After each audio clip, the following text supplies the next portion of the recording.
Hello there. We are live. I'm Mitch Goldberg. Thank you so much for joining me. Getting started a wee bit late today, but it is what it is. It's excuse me. It's been a busy day.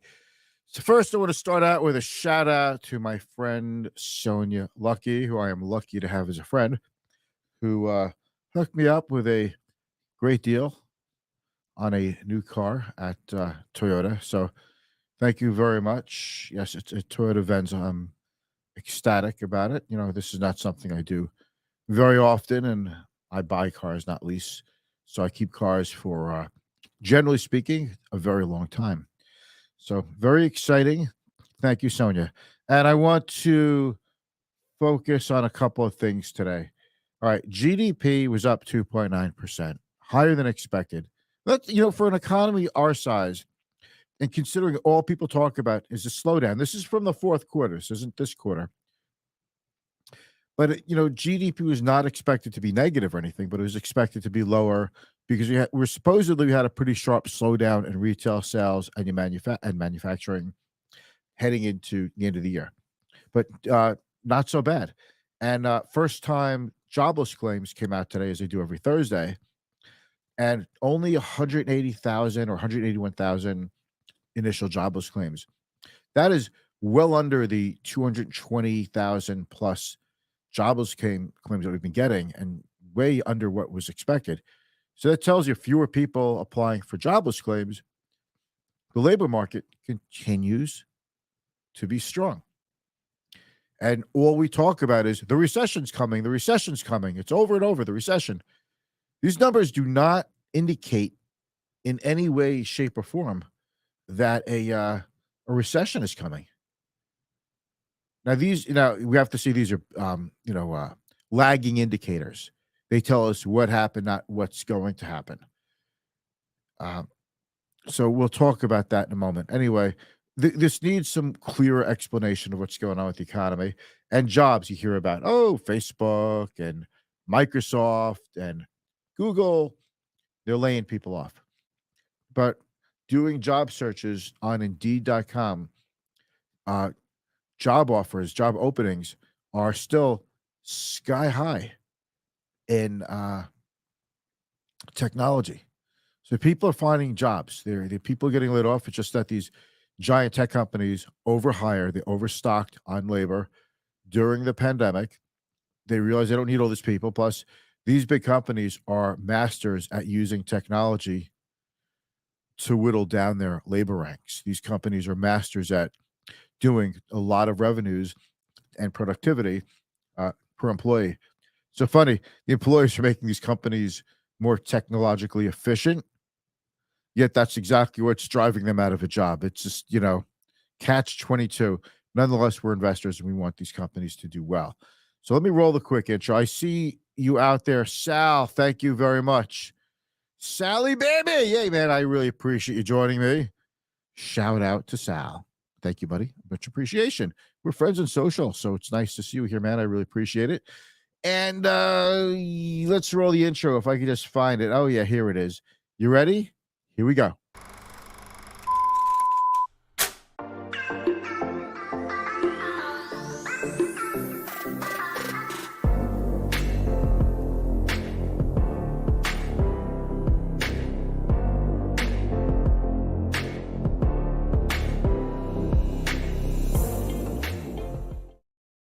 All right, thank you so much, guys. Hey, while you're watching this, if you have a question, whether if you're watching now, live, or in the replay, hit me up in the comments. I love hearing from you. It is by far the best part about doing this when you ask your questions in the comments, or just say hello. Maybe share your favorite emoji or your spiritual emoji. That's all good. Let me know where you're watching from. Are you watching from your office? Are you watching from your commute home? Are you streaming the volume, just the audio into your car radio? Where are you now and how do you listen to this? It's always helpful to know. And if you don't mind, give us a thumbs up, a heart or an applause reaction, depending on which social media platform you're watching on. It does help the algorithms push the show out to more of your contacts, your connections, and just help spread the good word about the good work that we're doing here. My partner, Bobby Bird, and I are here at the ready to do good work for you, by the way. So we want to convey that. We have the heart of a teacher. We feel that when somebody comes to us and sits down with us in our office, our only goal is that when you leave, you are smarter about money, investing, insurance, that you understand and learn about the topics that are facing you right now that are important to you. It's not just a matter of, all right, let's just talk for 5 minutes. Oh, I've got the solution that fits everything. It's this insurance policy. Does all no, no, we're not into that. We learn about where you are, what you need to get to where you want to go, and we teach you that. We teach you everything you need to know. I mean, like literally, we teach our clients more than enough so that our clients could do what we do on their own. We become your coach. We become your you know, the person who's going to keep up with you and who's going to bug you. Accountability partner.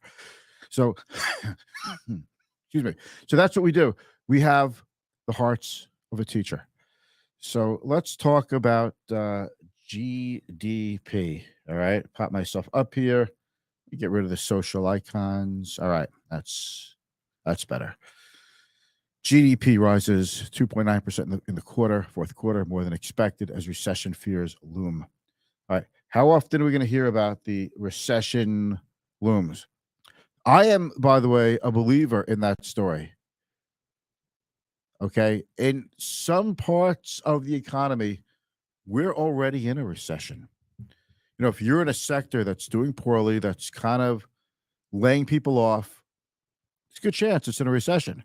Now, whether if we barely skate by a recession or we have a mild recession or a deeper recession, if you're the one whose business goes under, if you're the one who loses your job, it doesn't matter if it's a mild recession or however you label it. It just plain old is terrible.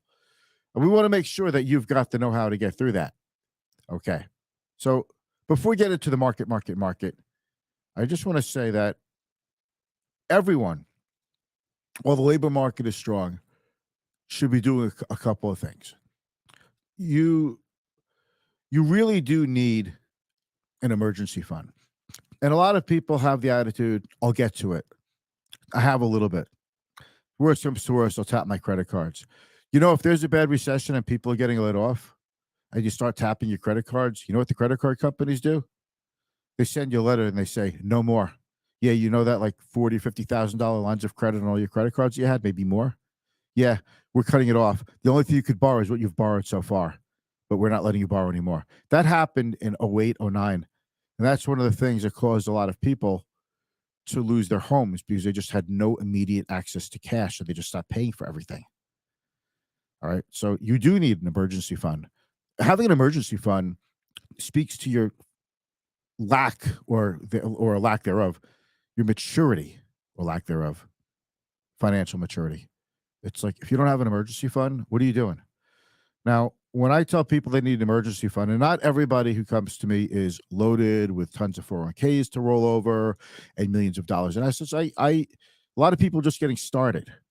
So and I like to help people. And I must admit, I do spend a lot of time helping people who I just know they're not ready to be a client yet. But I let them know and I say, here's what you need to these are the things you need to do to become a client. Because you think a financial advisor is like your coach, right? Like I like to think of myself as a coach, but financial advisors are here to help, typically, not all of us, but we're here to help you with your money and your financial situation. But if you don't have money and you don't have like a solid financial situation, we're not really versed to help you. How's that for like a total admission of something that you never hear anybody in my industry say? We always say, "Oh, we can help everybody. We can help you. Just give us a call." Yeah, we want everybody to call us, and then we weed out the people who we think would be valuable clients. That's the way it goes. Not Bobby and I. We love to help people. We love to teach. Look at all the content we make. I mean, if you just watch our videos and all the content we put out and all the articles we write, that there's plenty for you to learn from and to pick up doing things yourself, right? So you don't have the accountability part, the accountability partner like us. So let me go on with this. It's a good riff over here. But when you go see an advisor, you're like, yeah, I have no assets, I have no savings, I'm spending more than I'm making. I want to sign up as your client. The financial advisor is going to be like, do you at least have a couple 100,000 to invest so I could make some money off the management fee? Because that's what a financial advisor gets paid to help people with money. We want to talk to you about a cash balance savings plan for your business. We want to talk to you about setting up a SEP IRA or even an IRA, a 401k rollover. We want to talk to you about an asset allocation model that fits your needs. We want to talk to you about whether you should be in individual stocks or broad-based index funds. By the way, you can't invest directly into an index like the S&P 500 or Dow Jones or NASDAQ, but you could invest into a security that tracks your mimics an index. We want to help you. Are you diversified?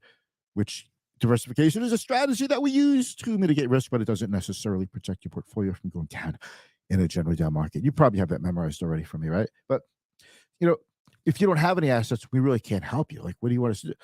What do you want us to do? So this is where the coaching comes in, where you want to say to somebody, okay, you need an emergency fund.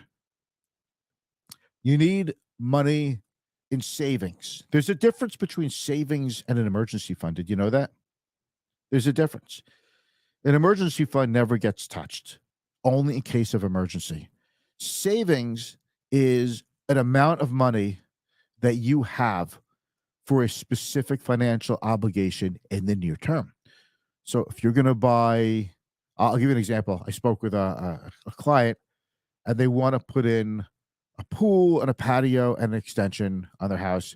They want to spend roughly $200,000. They have $200,000 in the bank, but they would never feel comfortable going under $100,000 in the bank. So they don't have $200,000 in savings. They have $100,000 in savings to do their project, because an emergency fund is different than a savings. Am I making sense to you? So you need the savings. Like, what's a savings account for? Well, I have a car, and I know in 6 months I'm going to need new brakes, rotors, tires. That's going to cost money. That should be in your savings, or you should be saving up for it now.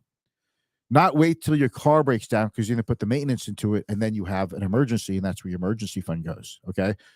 If you lose your job, your greatest asset is actually your ability to earn an income.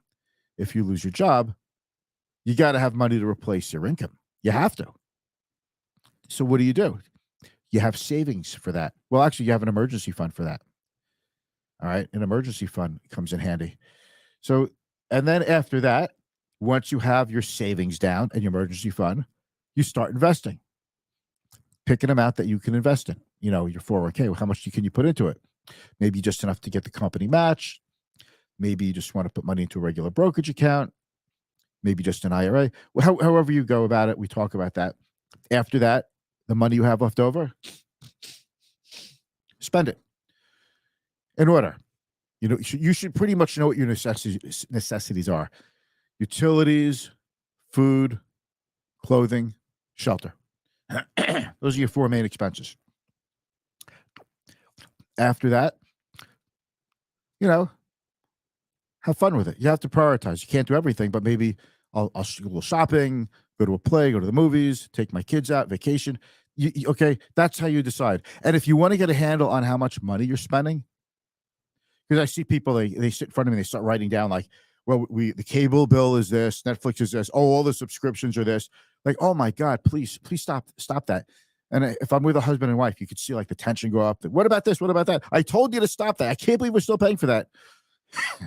And I'm like walking into, the beginning of an argument, right? So what you do is to figure out your what's coming in, what's going out. You just look at your checking account statements. Everybody has a checking account. You look at your checking account statement for the last 6 months. Everyone has it. I mean, you go online, and if you only get quarterly statements, so just look at the last 2 statements. You see what came in. You'll see what went out. Is it equal? Is it negative? Is it positive? And then from there, you might want to say, what are the things we want to cut out? You don't cut out the priorities. Like if you watch Netflix like every other night and that's your thing and you just love Netflix. You don't cut Netflix out, you cut something else out. You cut out things that don't bring you joy, that don't bring you satisfaction. Friend of mine made a an Instagram post. He said, if it doesn't bring me joy, happiness, and orgasms, then I don't want it. It gets cut out from the budget. It's pretty graphic, I guess, but that is a quite a visceral way to prioritize your investments, your spending, I should say, and that's what you do. But a financial advisor really just wants to talk to you about the investments. We're not talking to you about the budget. Now, I'm happy to help people with the budgeting and all that. I'm also happy to say to somebody, you're not meant to be my client because no matter what we do, I'm going to do all this work for you as a financial advisor, and I know in 3 years you're going to be completely broke. I had a client once. They're still a client of mine, but they came to me with like $800,000 in like 2002, 2003. Their accountant introduced me to them. I remember I went to the house with the accountant. We were there till like 1 or 2 in the morning going over things. And when we left, the accountant, who knows the client very well, he said to me, they are going to be through all that money in 10 years or less. Well, needless to say, he was right. They have very little money now. And because they could never get a handle on what's coming in and what's going out. No matter what you tell them, it's just they couldn't stop living the way they live, and they were living pretty good. They weren't living super large. I see this all the time. So for me as a financial advisor, from my point of view, financial advisors aren't helping you with your spending. Financial advisors help people who have good spending habits. They help people who do well, who need help with their money because they have money, because helping people with money is profitable. Helping people with no money is charity. And that's why a lot of people don't have a financial advisor. And that's my story. I'm sticking to it. But I want to help people. So I give a lot of knowledge here about this. Remember what I said about looking at your checking account, money coming in, money going out? That's how you get a handle on what you have coming in, coming out. After that, you could start to figure out what you could cut from the budget. But you don't itemize every little thing. This paper clips, napkins, every little possible drugstore bill, every possible little copay at the doctor. No. If you're getting so granular like that, you're never going to get there. You're never going to figure out where your money's going. All right. Trust me. Look at the checking accounts, money in, money out. And from there, you can start to prioritize what you want to spend on and you get rid of everything else. That's what we do. I can help you with that. I don't mind helping with that. My idea is that hopefully you'll become a client of mine one day. I'll teach you, So that's, I hope you're watching the show for this kind of education. But we were like way off track. So US GDP rose 2.9%. First time unemployment claims lower than expected. These numbers don't indicate that a recession is imminent. And even with poor retail sales, poor manufacturing numbers, well, today GDP numbers came out pretty good. Durable goods orders today came out pretty good. So, the shallow recession, mild recession / soft landing is a pretty good argument to make right now. And as far as jobs go, just want to see if this is tech jobs. I'll show you this. This is pretty good. All right. Take a look at this. Feast your eyes on this. All right. It's a good headline. I like a good headline when it's real. Amazon, Google, Meta, Microsoft lay off thousands, but tech jobs are still hot in 2023. Indeed finds. And if you look at the top jobs, I'm sorry to make you nauseous. Don't look at the screen until I stop scrolling. Okay. All right. Top jobs on Indeed. Okay. The year's rankings include factors like job opportunity, average salary, and possibility of remote work. Full stack developer, data engineer, cloud engineer. Number 4, psychiatric nurse. You have senior product manager, back-end developer, site reliability engineer, machine learning engineer, psychiatric mental health nurse practitioner, product designer. Okay, but of the top 10, 8 of the top 10 are for technology jobs. So all these people getting laid off, I should say all, many of the people getting laid off from these big technology companies, there's still demand for these people. There are smaller tech companies, developing tech companies that are dying to get their hands on these employees, and the jobs are out there. So the job market's still holding up pretty good, even in tech, even when you hear these layoffs from Microsoft or somebody. Okay. Now, we're going to constantly get companies like Southwest Airlines, big write offs. They just had problems. It was just a mess during the holiday season. So that stock went down. American Airlines went up. And you're just going to see that a lot of companies are still going to do well, and a lot of companies aren't. So, what kind of bad market, bad economy is this? I'm going to say this. I, I hate to sound like an old buzzard here, but it used to be in my day, we had one shoe. My brother and I had to share the shoe every day when we went to school. Now, what I want to say is when we had a recession and the economy was weak, it was broad, it affected everybody. Today, it seems like recessions are hitting just pockets of the economy. The legal profession, very strong. Healthcare, very strong. All right. Education, very strong. Technology, very strong. Industrial activity is pretty strong.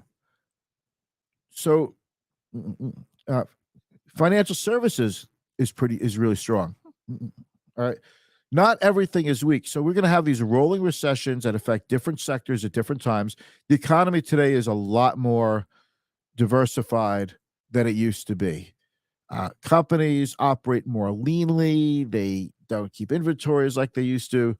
Probably inventories right now are not low in the retail channel. They're not particularly high either. So I think today's numbers have to make you feel a little bit better if you really are like worried about a recession, especially a deep one. All right. And let's take a look how stocks did today well, look, Intel is down $2.50. Intel just used to be the best company you could own. Now it just constantly disappoints. With U.S. stocks, so the Dow up 205, Nasdaq up a whopping 200. That's almost that's 1.75%. It's pretty good. Okay, S&P up 44. Any number where you see that four handle above 4,000, the S&P 500 is pretty good. Gold backed off a little bit. I think gold is affected a lot by what's happening in Ukraine. I hear the Russians are buying gold. Gold is a safe haven. Think if this, if we get a rush to some kind of ceasefire in Ukraine, you're going to see probably gold come down. You'll see oil come down. You'll see 10-year yield probably will go up. Overall, I think, obviously see markets go up. The VIX continues to drift lower, 1873. I mean, things are humming along pretty good in the market. Let's take a look at the bond market. All right. 3-month T-bill, you could get 4.67%. 6 months, 4.8%, and a year, 4.6. So 4.8 for 6 months, 4.6 for 1 year. Clients are asking me about money markets and CDs and all that, and I say those are good. And I look at the rates. I said those are very good. If you've got a couple $100,000 in the bank, you definitely want to get a better rate than what the bank is paying you in your checking savings. Well, savings accounts are starting to move up, but you're getting really good yields in CDs, and you're getting even better yields in treasuries. I was on bankrate.com earlier today, and comparable 1 year, 2 year, 6-month CDs, you're doing better with treasuries. Then someone said to me, but aren't CDs safer? Okay. CDs actually invest their money into treasuries, except they scrape a little off the top and they give you a little bit less interest. That's how banks make money. I'm not against that. It's very convenient to walk into your bank and go into CDs. It takes a little bit more effort to buy a treasury security. You have to open up a brokerage account at the bank. You might have to do it with their investment advisor. I mean, I'm a financial advisor, investment advisor, so I buy treasuries for clients in this market all the time. I think it's a great place to sit around in some cash. I was quoted in CNBC today. Actually, was quoted yesterday about money market funds and yields are higher, so investors are putting more money there. And I said that money market funds, basically, I'm paraphrasing my own words, that money market funds are another asset class that serve a purpose, the purpose of preservation, of being able to get your money when you need it, but still getting a decent return on that money. And you're getting a decent return now. I don't expect all that money in money markets. There's a record amount of money in money markets. I don't expect it all to just flip into stocks one day. I think, you know, zero rates are not here anymore. So if the 3-month bond, the T bill is 4.67, if the T bill, the 90-day T bill is 4.67%, that's the risk free rate of return. So you're getting that risk free. Okay. So any investment has to clear 4.67% by a healthy degree in order to compensate you for the risk. Let's focus on stocks here. So you better believe that stocks have to basically be up 8-9% minimum to compete with the steady Eddie 6-month 90-day T-bill. All right. So that's like the hurdle that investments have to jump over. It's got to be a pretty high hurdle. When short-term yields were at zero, everything jumped over the hurdle. And that's why you saw high yield or high flyers and Bitcoin and SPACs and really speculative stuff do so well because the hurdle was so low. But now that there's a real hurdle, it's tougher. Even the S&P 500 which is like a little bit over 2% dividend yield. It's not that great compared to a treasury, the yield part. So people are saying, why don't I just hold on to CDs, short-term treasuries / T-bills, and wait to see what happens with inflation, the economy, interest rates, and I'm getting a decent yield, and I'll just sit it out and wait. I mean, that's not a bad way to go. It really depends on your risk tolerance. I think there's probably a mix you could do that might be better, but that's what we have to discuss. All right, so that's about it. This is the last live stream, the last Be the Boss of Your Money of the week. The radio show today was great. I really, it's been weird getting into the radio show. It's just like, I'm so comfortable with the live stream talking to you on social media, but the radio show just has me a little, I didn't expect this, a little freaked out or just not comfortable like this. But today I was really comfortable with it. And I really started to get into a role on the radio show. So if you have the time, I stream the radio show here. We started about 9:06 a.m. and we run till 9:30. And I get into a lot of good stuff there. So I'd love for you to tune in either 103.9 FM if you're on Long Island, especially in Suffolk County. That's LI News Radio. Or listen to me here. You could also stream it through your Bluetooth, and you could listen on the radio station, linews.com. So thanks so much, guys. And if you only watch the live stream, I look forward to seeing you on Monday, and have a great weekend. Bye.